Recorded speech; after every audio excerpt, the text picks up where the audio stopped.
बिस्मिल्लाहिर्रहमानिर्रहीम, अस्सलाम वालेकुम रहमतुल्लाहि व बरकातुहू। प्यारे बच्चों, कल हमने multiplicative identity of a matrix के बारे में पढ़ा था, पेज नंबर 18। आज हम एक्सरसाइज 1.4 स्टार्ट कर रहे हैं। इसमें हमारे पास जो क्वेश्चन थे वो मैं आपको मार्क करवा चुका हूं पहले ऑलरेडी। मैंने पहले वीडियो के अंदर ये सारे क्वेश्चन मार्क करवाए थे फर्स्ट लेक्चर में। सेकंड लेक्चर के अंदर मैंने आपको 1.3 तक, और आज हम 1.4 से आगे कंटिन्यू करेंगे। 1.4 एक्सरसाइज के अंदर हमने क्या करना है, हमने टू मैट्रिसेस को मैट्रिक्स को आपस में मल्टीप्लाई करना सीखना है। कि दो कॉलम, उर्दू में मैट्रिक्स को बोलते हैं कॉलम, दो मैट्रिक्स को आपस में मल्टीप्लाई कैसे करना है। तो मल्टीप्लाई करने के लिए जो कंडीशन है वो मैं थोड़ी सी आपको पहले बता दूं। जब भी आपने कभी मल्टीप्लाई करना है टू मैट्रिक्स को, तो उसमें आपने ये वाला वर्ड चेक कर लेना है पहले, CR। पहले मैट्रिक्स का कॉलम और दूसरे मैट्रिक्स की रोज चेक करनी है आपने। जब भी दो मैट्रिक्स की मल्टीप्लिकेशन चेक करनी है आपने, तो हमेशा पहले मैट्रिक्स के कॉलम्स को देखना है और दूसरे मैट्रिक्स की रोज को देखना है। अगर आपके पास पहले मैट्रिक्स के कॉलम और दूसरे की रोज, देखिएगा मैं यहां पे एक मैट्रिक्स लिख रहा हूं। अगर पहले मैट्रिक्स के कॉलम्स और दूसरे की रोज, ये देखिए इसके आपके पास कॉलम कितने हैं 2, इसमें रोज कितनी है 2।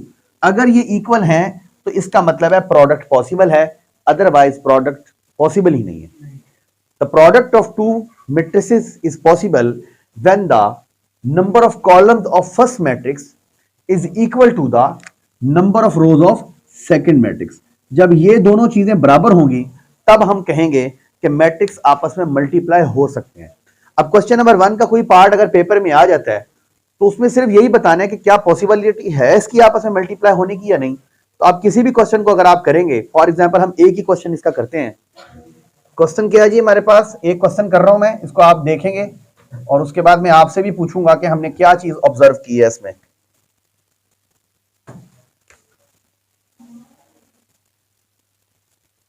ये हमारे पास क्वेश्चन है जी। इसमें वो कहता है is the product is possible of these two matrices.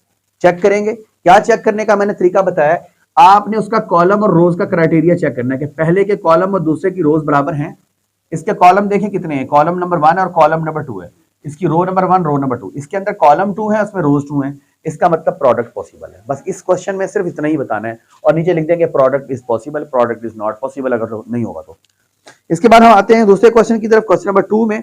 इसमें जो पार्ट नंबर 2 का फर्स्ट पार्ट है ये कई दफा पेपर में आ चुका है, इसको मैं करूंगा। क्वेश्चन नंबर 2, इसका पार्ट नंबर 1 है, उसने लिखा हुआ है a इज इक्वल टू 30 -1 2 और b क्या लिखा हुआ है 6 5। अब इनको हमने मल्टीप्लाई करना है। क्या फाइंड करना चाह रहा है उसने मल्टीप्लाई में, मतलब मुझे कैसे पता लगेगा मल्टीप्लाई करना है। उसने कहा कि ए बी फाइंड आउट करें। फर्स्ट पार्ट में उसने कहा है if A B then find A B. अब ए बी लिखा है, दोनों के दरमियान में जब कोई साइन मौजूद नहीं है, इट्स मीन इनको आपने मल्टीप्लाई करना है। ये मल्टीप्लाई हो रहे हैं आपस में, तो मल्टीप्लाई के टाइम पे हम ए बी लिख लेंगे। पहले ए लिख लें 30 -1 2, उसके बाद बी लिख लें, वो क्या है 6 5। अब मल्टीप्लीकेशन कैसे होती है वो मैंने आप लोगों को पहले भी समझाई हुई है, सिखाई हुई है। फिर दोबारा एक बार आपके माइंड में आ जाना चाहिए कि मल्टीप्लाई करते हुए हमने रो बाय कॉलम जाना है। इसकी रो देखनी है, इसको इसके इस कॉलम के साथ मल्टीप्लाई करना है। पहली रो को पहले कॉलम के साथ, फिर दूसरी रो को भी इस कॉलम के साथ मल्टीप्लाई करना है। और मल्टीप्लाई करते हुए करना यह है कि टेल वाला एलिमेंट जो इसको अगर हम एरो समझ लें, ये आपकी टेल है और ये आपके पास हेड है, तो टेल वाले एलिमेंट को टेल वाले एलिमेंट के साथ मल्टीप्लाई करना है और हेड वाले एलिमेंट को हेड वाले एलिमेंट के साथ मल्टीप्लाई करना है। तो क्या होगा देखिएगा, 3 को किससे मल्टीप्लाई करूंगा और 0 को किससे मल्टीप्लाई करूंगा। इसको आप यूं ब्रैकेट्स में लिखते जाएंगे, उसकी वजह भी बताता हूं अभी क्यों लिख रहा हूं ऐसे। इसके बाद -1 को किससे मल्टीप्लाई करेंगे और 2 को किससे मल्टीप्लाई करेंगे। जब आप ये स्ट्रक्चर बना लेंगे तो आपको नजर आएगा कि हर सेकंड ब्रैकेट में एलिमेंट देखें सेम है। ऊपर नीचे देखो 6 6, इसमें देखो 5 5। ऐसे आपको पता लग जाएगा कि हमारी कहीं गलती नहीं है। अगर ये ज्यादा मैट्रिक्स रोज एंड कॉलम वाला मैट्रिक्स होगा तो अगर आपके पास किसी भी सेकंड ब्रैकेट में एलिमेंट डिफरेंट आ रहा है, इट्स मीन आपकी कहीं मिस्टेक है।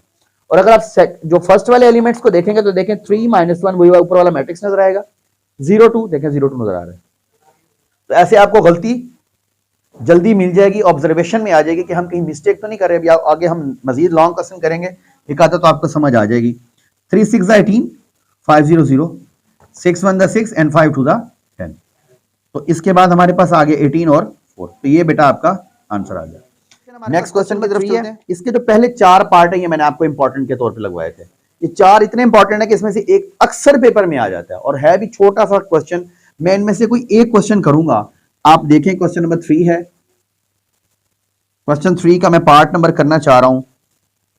कौन सा करवा दूं? 1 2 3 4 में से थर्ड करा दूं? तो हैं तो सारे एक जैसे ही। तो इसको देखें, -3 0 और 4 0। जी जोहेब भाई कैसे मल्टीप्लाई करेंगे? उधर घुमाओ कैसे? शाबाश। इसको हम रो बाय कॉलम मल्टीप्लाई करेंगे। -3 को किसके साथ करेंगे? शाबाश।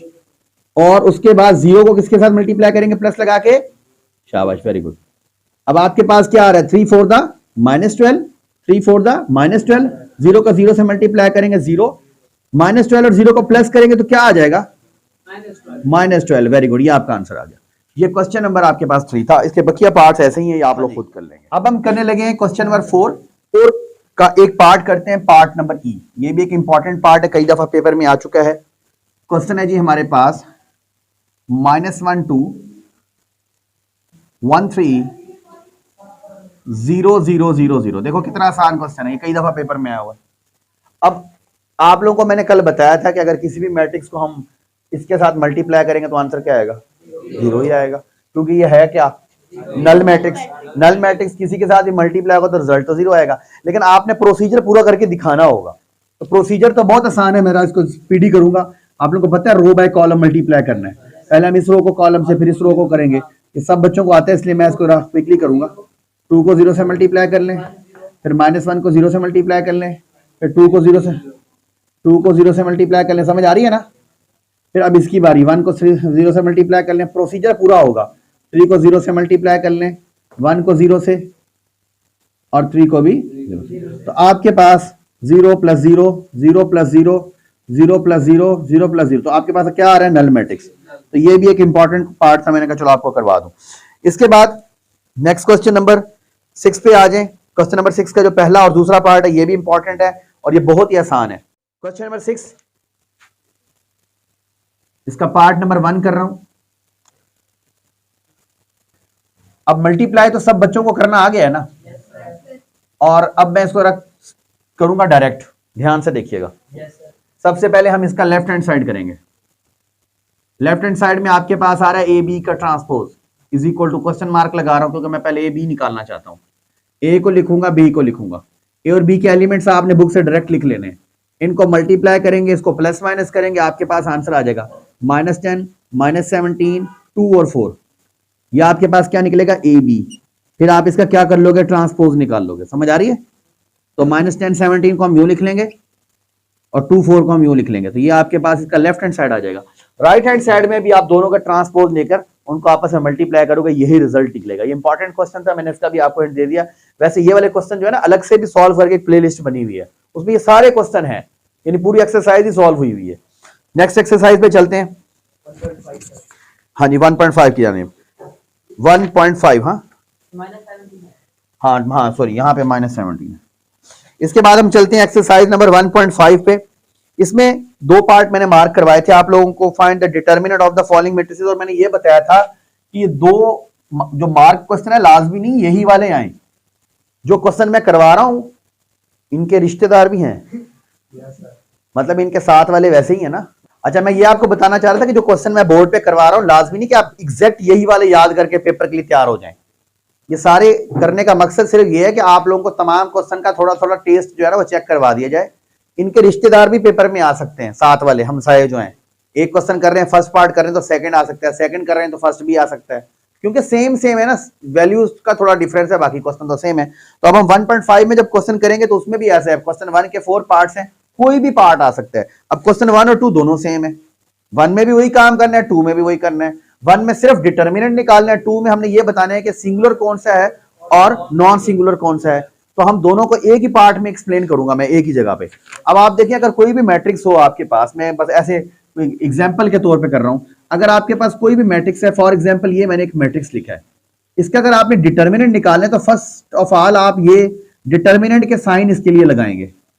साइन ऑफ डिटर्मिनेंट लगाने के बाद अब आपने क्या करना है, सबसे पहले इन दो डायगोनल एलिमेंट्स को आपस में मल्टीप्लाई करना है। 1 को किससे मल्टीप्लाई करेंगे, 4 से, और 3 को किससे मल्टीप्लाई करेंगे, तो यह आ जाएगा 4 1 4 -6, कितना आंसर आ गया, -2। ये ए का डिटर्मिनेंट निकल आया। अगर तो आप क्वेश्चन नंबर 1 कर रहे हैं तो वहां पे उसने बस यही कहा कि फाइंड डिटर्मिनेंट, तो बस इतना काम करेंगे। अगर आप क्वेश्चन नंबर 2 कर रहे हैं तो उसका मतलब है कि फाइंड डिटर्मिनेंट के बाद सिंगुलर और नॉन सिंगुलर भी एक्सप्लेन करना है। तो ये सिंगुलर है या नॉन सिंगुलर है, ये नॉन सिंगुलर मैट्रिक्स है, तो इसके नीचे आप लिख देंगे नॉन सिंगुलर मैट्रिक्स। जी बेटा, ये जो है हाँ डिटरमिनेंट की अलामत है जो ये ना लगाए। हाँ, अब आप बहुत अच्छा क्वेश्चन किया। ये डिटर्मिनेंट को उर्दू में पहली बात तो मक्ता कहते हैं। मक्ते की अलामत, अगर आपने ये वाली अलामत नहीं लगाई, ये वाली, तो आपके मार्क्स कट जाएंगे। ये आपने मक्ते की अलामत लगानी है, क्योंकि उस हर चीज का, जैसे हम नेगेटिव निकालते हैं तो नेगेटिव की एक अलामत है, ट्रांसपोज निकालते हैं तो उसकी एक अलामत है, एडजॉइंट निकालते हैं तो उसकी एक अलामत है, मल्टीप्लिकेटिव इनवर्स निकालते हैं तो उसकी भी एक अलामत है। हर चीज की एक डिफरेंट साइन होता है, अलामत होती है, तो वो अलामत आपने लगानी है। नहीं लगाएंगे तो गलत हो जाएगा। ये मक्ते का साइन आपने लगाना है, डिटर्मिनेंट का साइन आपने लगाना है। ठीक हो गया। अच्छा, नॉन सिंगुलर, इसी तरह हम सिंगुलर मैट्रिक्स की एग्जांपल ले लेते हैं। सिंगुलर मैट्रिक्स में हम देख लेते हैं कोई भी क्वेश्चन, 2 3 2 3 फॉर एग्जांपल ये क्वेश्चन है आपके पास। अब इसका अगर डिटर्मिनेंट निकालता हूं तो देखिएगा क्या आता है। पहले हम इन दो डायगोनल एलिमेंट्स को मल्टीप्लाई करेंगे, 2 को 3 के साथ, माइनस लगा के 2 को 3 के साथ, तो आंसर क्या आ रहा है, 6 - 6 विच इज इक्वल टू 0। तो ए का डिटर्मिनेंट 0 निकला, तो फिर ये क्या है आपके पास, सिंगुलर मैट्रिक्स। उर्दू में इसको क्या बोलते हैं, क्या बोलते हैं हाफिज भाई, नादिर कालब। अगर सिंगुलर है तो नादिर, और ये वाला गैर नादिर कालब। नादिर और गैर नादिर कालब की समझ आ गई है बेटा।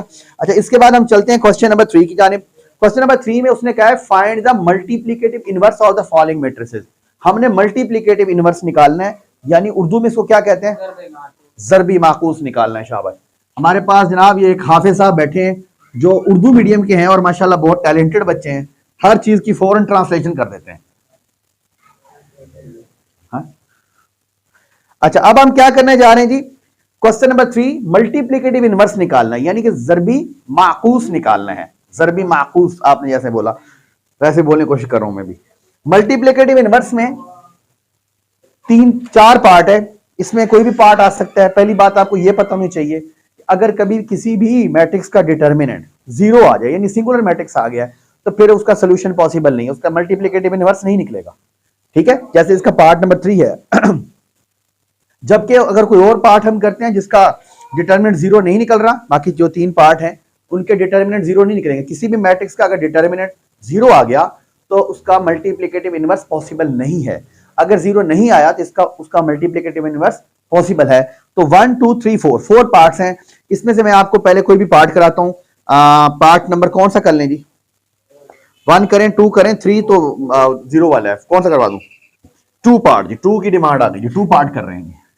एक्सरसाइज हमारी अब कौन सी स्टार्ट हो चुकी है, 1.5 है। क्वेश्चन नंबर हम कर रहे हैं 3, इसका पार्ट नंबर 2 है। पार्ट नंबर 2 में लिखा हुआ है b is equal to 1 2 -3 and -5। देखो जी, इसका हमने मल्टीप्लिकेटिव इनवर्स निकालना है। बहुत से बात को समझना है, जब भी मल्टीप्लिकेटिव इनवर्स निकालना है तो आपको 3 काम करने हैं। कितने काम करने हैं, 3 काम। पहला काम, जब भी आप मल्टीप्लिकेटिव इनवर्स निकालेंगे तो पहले आप उसका डिटर्मिनेंट निकालेंगे, नंबर 1। दूसरे नंबर पे उसका एडजॉइंट निकालेंगे, नंबर 3। तीसरे नंबर पे उसके लिए फार्मूले का यूज करेंगे। समझ आ रही है, ये 3 काम आपके मुकम्मल होंगे तब आपका ये क्वेश्चन डन होगा। 3 स्टेप्स में क्वेश्चन है। पहला स्टेप क्या है, find the determinant of a given matrix. सबसे पहले हम इसका बी का डिटर्मिनेंट निकालेंगे। डिटर्मिनेंट मतलब मक्ता निकालेंगे, उर्दू में मक्ता बोलते हैं। 1 को 5 से मल्टीप्लाई कर देंगे, दरमियान में माइनस लगा के -3 को 2 से। ये तो सबको करना आ गया है ना, 5 1 द 5 और माइनस प्लस 3 2 द 6। ये काम आप कैलकुलेटर से भी ले सकते हैं। अब देखिए ये क्या जो हमारा डिटर्मिनेंट निकला है, क्या ये 0 है, not, so it is a non singular matrix. अगर नॉन सिंगुलर मैट्रिक्स हुआ तो फिर हम नेक्स्ट स्टेप पे जाएंगे, वो क्या है, एडजॉइंट। एडजॉइंट निकाल लें इसका। एडजॉइंट में क्या आएगा, change the place of diagonal elements, इनकी जगह हम चेंज करेंगे, and change the sign of non diagonal elements. अब आपके पास एडजॉइंट भी निकल आया। अब हम थर्ड स्टेप करने लगे हैं, जो मैंने आप लोगों को फॉर्मूले वाला बताया है, उसे देखें।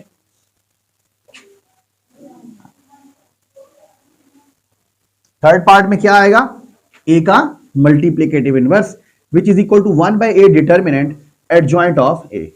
बल्कि a नहीं है, इस क्वेश्चन में b चल रहा है तो यहां पे b लिखेंगे। यहां पर भी आपके पास क्या आ जाएगा, b and adjoint of b। 1/b determinant, b का डिटर्मिनेंट हमने क्या निकाला था, 1।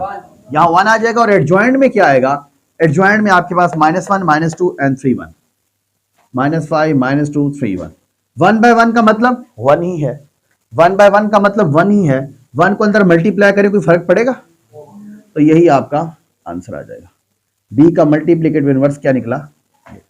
अगर आप किसी और क्वेश्चन को कर रहे हैं, लाजमी नहीं कि हर क्वेश्चन में 1 है, कुछ भी आ सकता है। यहां पर जो भी नंबर आएगा उसको हम अंदर मल्टीप्लाई करके सिंप्लीफिकेशन करेंगे, हमारे पास रिजल्ट होगा। तो ये हमने क्वेश्चन नंबर 3 का एक पार्ट कर लिया। नेक्स्ट पार्ट की तरफ चलते हैं। क्वेश्चन नंबर 4 का एक पार्ट आपको करवाऊंगा। क्वेश्चन 4 का पार्ट नंबर 2 देखें जी। क्वेश्चन नंबर 4 हमारे पास क्या है, क्वेश्चन नंबर 4 में वो कहता है कि अगर आपके पास एक b हो, b हमारे पास क्या है 3 -1 2 -2, देन लॉन्ग क्वेश्चन में या शॉर्ट क्वेश्चन में, ये पेपर में आ सकता है, पूरा पार्ट ना आया तो कम से कम इतना तो पेपर में आया हुआ है कि b का मल्टीप्लिकेटिव इनवर्स और b को मल्टीप्लाई करें तो आइडेंटिटी आएगा। वैसे क्वेश्चन पूरा लिख रहा हूं मैं, ये हमारे पास क्वेश्चन की स्टेटमेंट है। इस क्वेश्चन की स्टेटमेंट को जरा गौर से देखें। मैंने आपको कल कुछ समझाया था पिछले लेक्चर में, मैंने कहा था जब भी कभी आप किसी नंबर को उसके मल्टीप्लिकेटिव इनवर्स से मल्टीप्लाई करेंगे तो आंसर हमेशा 1 आएगा। देखिए 2 को 2 से कट करने से 1 = 1 आ रहा है। मल्टीप्लिकेटिव इनवर्स क्या होता है, इनवर्स उलट, उलट को बोलते हैं रेसिप्रोकल। मसलन आपके पास अगर 3 है तो इसका उलट क्या होगा, 1/3। इन दोनों को सॉल्व करने से आंसर क्या आएगा, 1। अगर आपके पास 2/5 है, इसका रेसिप्रोकल क्या होगा, 5/2। इसको देखें सॉल्व करने से आंसर क्या आ रहा है, 1। तो दो नंबर्स को जो एक दूसरे के मल्टीप्लिकेटिव इनवर्स हों उनका रिजल्ट हमेशा 1 होता है। इसी तरह जब दो मैट्रिक्स होंगे, दो एक दूसरे के मल्टीप्लिकेटिव इनवर्स होंगे, तो उसका मल्टीप्लाई करने से भी आंसर आइडेंटिटी मैट्रिक्स यानी कि यूनिट मैट्रिक्स निकलेगा। अब b और b का मल्टीप्लिकेटिव इनवर्स निकालना मैंने अभी आपको सिखाया है। मैं दोबारा b का मल्टीप्लिकेटिव इनवर्स निकाल के उसको b से मल्टीप्लाई करके आपको दिखाता हूं, उसका आंसर यूनिट मैट्रिक्स आएगा। आप चाहे उसको ऐसे मल्टीप्लाई कर लें कि b को b इनवर्स से करें या b इनवर्स को b से करें, आंसर सेम ही आना है। तो अभी हम स्टार्ट करते हैं। सबसे पहले हम सोल्यूशन में ये वाली चीज लिख लेते हैं, b इनवर्स, इसको हम i के इक्वल प्रूव करने लगे हैं।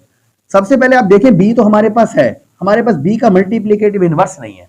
इट्स मीन हमें पहले b का मल्टीप्लिकेटिव इनवर्स निकालना है। अच्छा जी, यहां तक बात क्लियर होगी जो मैं बताना चाहता। अब हम b का मल्टीप्लिकेटिव इनवर्स निकालेंगे तो सबसे पहले हम क्या करेंगे, b का डिटरमिनेंट निकाल लेंगे। ठीक है, क्या निकाल लेंगे, यानी अब हम पहले b का मल्टीप्लिकेटिव इनवर्स निकालना चाहते हैं। मैंने कहा 3 काम करने हैं। पहले b का डिटरमिनेंट निकालते हैं, 3 -1 2 -2। इस 3 को -2 से मल्टीप्लाई करेंगे, दरमियान में माइनस लगा के 2 को -1 से मल्टीप्लाई करेंगे। हमारे पास क्या आ रहा है, 3 2 6 माइनस माइनस प्लस 2 1 2 एंड -4। ये क्वेश्चन पहले मैंने करवाए हुए हैं, इसलिए मैं थोड़ा स्पीड से करवा रहा हूं। आप लोगों ने भी किए हुए हैं, ये रिवीजन चल रही है। तो b का डिटरमिनेंट हमारे पास ये निकला। अब इसका एडजॉइंट भी निकाल लेते हैं। एडजॉइंट तो सबको निकालना भी सिखाया है कि क्या करेंगे, change the place of diagonal elements, यानी -2 को और 3 को हम आपस में चेंज कर देंगे और इनके हम साइन चेंज कर देंगे और 1। यहां तक क्लियर। इसके बाद थर्ड स्टेप पे हमने क्या करना था, फार्मूला लिखना था, याद है।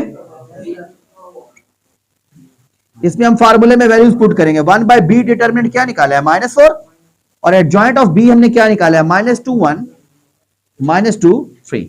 ये हमारा b का मल्टीप्लिकेटिव इनवर्स निकला। अभी काम खत्म नहीं हुआ, अभी समझो काम शुरू हुआ, क्योंकि b और b के मल्टीप्लिकेटिव इनवर्स को भी हमने मल्टीप्लाई करना है। अब हम क्या करने लगे, असल जो हमारा रिक्वायर्ड था वो ये था। तो अब b इनवर्स हम निकाल चुके हैं, b और b इनवर्स को आपस में मल्टीप्लाई कर देंगे। कैसे करेंगे देखिएगा, b लिखेंगे, b इनवर्स लिखेंगे। पहले b है तो b हमारे पास ये लिखा पड़ा है, इसको लिख लें, 3 -1 2 -2। उसके बाद b का मल्टीप्लिकेटिव इनवर्स क्या निकाला था हमने, ये 1/-4, और उसके साथ -2 1 -2 3। यहां -2 1 -2 3 आ गया। अब क्या होगा, ये 1/-4, देखें दरमियान में इन दोनों से मल्टीप्लाई हो रहा है ना, इसे हम शुरू में भी तो लिख सकते हैं। तो इसे हम यहां पर 1/-4 को साइड पे कर लेते हैं और इन दोनों को हम आपस में मल्टीप्लाई कर लेते हैं। वैसे डायरेक्ट में मल्टीप्लाई कर दूं या पूरा प्रोसीजर ही कर देते हैं, चलो। अब इसे मल्टीप्लाई करेंगे, रो बाय कॉलम मल्टीप्लिकेशन में आप लोगों को पहले सिखा चुका हूं, फिर दोबारा देखें। ये 3 को, इस रो को हमने इस कॉलम से मल्टीप्लाई करना है। 3 को किससे मल्टीप्लाई करेंगे, -2 के साथ -1 को किससे मल्टीप्लाई करेंगे? -2 के साथ। उसके बाद देखिए 3 को 1 के साथ मल्टीप्लाई करेंगे और -1 को 3 के साथ। शाबाश, वेरी गुड। उसके बाद देखें अब इसकी बारी आ गई। 2 को किससे मल्टीप्लाई करेंगे? -2 के साथ और -2 को किससे मल्टीप्लाई करेंगे? -2 के साथ। फिर देखें 2 को किससे मल्टीप्लाई करूंगा और -2 को किससे मल्टीप्लाई करूंगा? अब इनको मल्टीप्लाई कर लेते हैं। 3 2 द 6, 2 1 द 2, 3 1 द 3, 3 1 द 3। समझ आ रही है? 2 2 the -4, 2 2 the +4, 2 1 the +2, 3 2 the -6। 1 over -4 क्या आएगा? -4, 0 0 एंड -4। अच्छा, इस 1/4 को अंदर मल्टीप्लाई कर दूंगा। 4 मल्टीप्लाई -1/4। समझ आ रही है? अब इसको इससे मल्टीप्लाई करेंगे, 0 मल्टीप्लाई -1/4। इसको इससे मल्टीप्लाई करेंगे, 0 1/4। और इसको इससे मल्टीप्लाई करेंगे तो -4 मल्टीप्लाई -1/4। गौर से देखिएगा, ये माइनस माइनस कैंसिल हो जाएगा, 4 से 4 भी कैंसिल हो जाएगा। माइनस माइनस प्लस क्या बच गया? सिर्फ 1। क्या बच गया? ये 0 से मल्टीप्लाई होकर 0, ये भी 0 और ये 4 से 4 कट के माइनस माइनस प्लस 1। तो ये सारा कुछ किसके इक्वल आ रहा है? आइडेंटिटी मैट्रिक्स के। यानी ये सारा कुछ किसके इक्वल आ गया? यानी हमने बी और बी इनवर्स को जब मल्टीप्लाई कर लिया, बी और बी इनवर्स को मल्टीप्लाई किया तो किसके इक्वल आया है? आई के। तो ये चीज प्रूव हो गई। तो लाजमी बात है जब हम ऐसे मल्टीप्लाई करेंगे तब भी आपके पास आइडेंटिटी मैट्रिक्स ही आएगा। तो ये क्वेश्चन आपका डन हुआ। इसके बाद लास्ट क्वेश्चन हम करेंगे, क्वेश्चन नंबर 5। क्वेश्चन नंबर 6 में भी यही काम करना है। क्वेश्चन नंबर 6 में भी आपने यही काम करना है, सेम जो मैंने भी आपको बताया है। सिर्फ क्वेश्चन 5 में थोड़ी सी स्टेटमेंट समझानी है, बाकी काम उसमें भी यही है। मल्टीप्लाई करके हम यही वाला क्वेश्चन करेंगे। अच्छा, इसके बाद क्वेश्चन नंबर 5 में कहता है determine whether the given matrices are multiplicative inverse of each other. बताना है कि क्या ये दो मैट्रिक्स जो है ये एक दूसरे के मल्टीप्लिकेटिव इनवर्स हैं। अभी मैंने एक बात की है अभी आपके सामने क्वेश्चन में। मैंने अभी क्या किया था? मैंने बी और बी इनवर्स को मल्टीप्लाई किया तो क्या आंसर आया था? आई मतलब आइडेंटिटी यानी कि यूनिट मैट्रिक्स। यही हुआ था ना? दो मैट्रिक्स को मल्टीप्लाई किया। कौन? इन दोनों का आपस में क्या ताल्लुक है? ये बी है, ये इसका मल्टीप्लिकेटिव इनवर्स है। यानी दो ऐसे मैट्रिक्स जो एक दूसरे के इनवर्स हों, उनको मल्टीप्लाई करने से क्या आता है? आइडेंटिटी आती है। क्या आती है? मैंने भी आपको नंबर्स की एग्जांपल देके भी समझाया था। अब इस क्वेश्चन में अगर हमने प्रूव करना है कि ये एक दूसरे के मल्टीप्लिकेटिव इनवर्स हैं या नहीं, तो इनको मल्टीप्लाई करेंगे। अगर मल्टीप्लाई करने से आंसर आपका आइडेंटिटी यूनिट मैट्रिक्स यानी ये आ गया 1001, तो इसका मतलब है ये एक दूसरे के मल्टीप्लिकेटिव इनवर्स है। अदरवाइज एक दूसरे के मल्टीप्लिकेटिव इनवर्स नहीं होंगे। मैं करके दिखाता हूं, इसका एक ही पार्ट करेंगे, उसके बाद हमारी क्लास खत्म है। बाकी 1.6 और रिव्यू एक्सरसाइज के बारे में हम कल डिस्कशन करेंगे, कल वाले लेक्चर में। ठीक है, 1.6 में क्रैमर रूल और इन्वर्जन मेथड है, और रिव्यू में भी कुछ इंपॉर्टेंट चीजें जो आपको बतानी है। उसके बाद हमारी जो नेक्स्ट वीक में 3 डेज की क्लास होगी उसमें फिर हम यूनिट नंबर 2 करेंगे। ठीक है। अच्छा, अब इसमें देखें, उसने एक 3 5 4 7 दिया हुआ है और दूसरा मैट्रिक्स क्या दिया हुआ है? 7 -5 -4 और 3। अब इन दोनों को हमने मल्टीप्लाई करके देखना है। इन दोनों को हमने मल्टीप्लाई करके देखना है। अगर तो आंसर इसका ये निकला, इसका मतलब है ये एक दूसरे के मल्टीप्लिकेटिव इनवर्स हैं। अदरवाइज ये एक दूसरे के मल्टीप्लिकेटिव इनवर्स नहीं होंगे।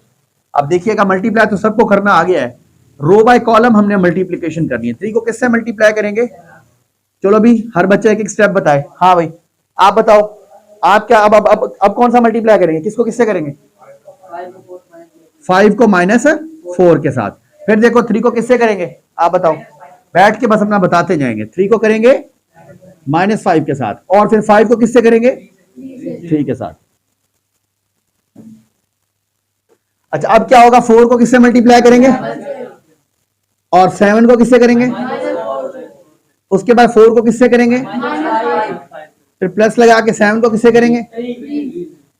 चलेंगे, देखते हैं 7 3 कितना आ रहा है? 21 -5 for the 20, 7 for the 28, 7 for the 28। नजर आ रहा है ना कैसे कर रहा हूं? 3 5 the 15, 3 5 the +15, 5 4 the -20 और 7 3 the +21।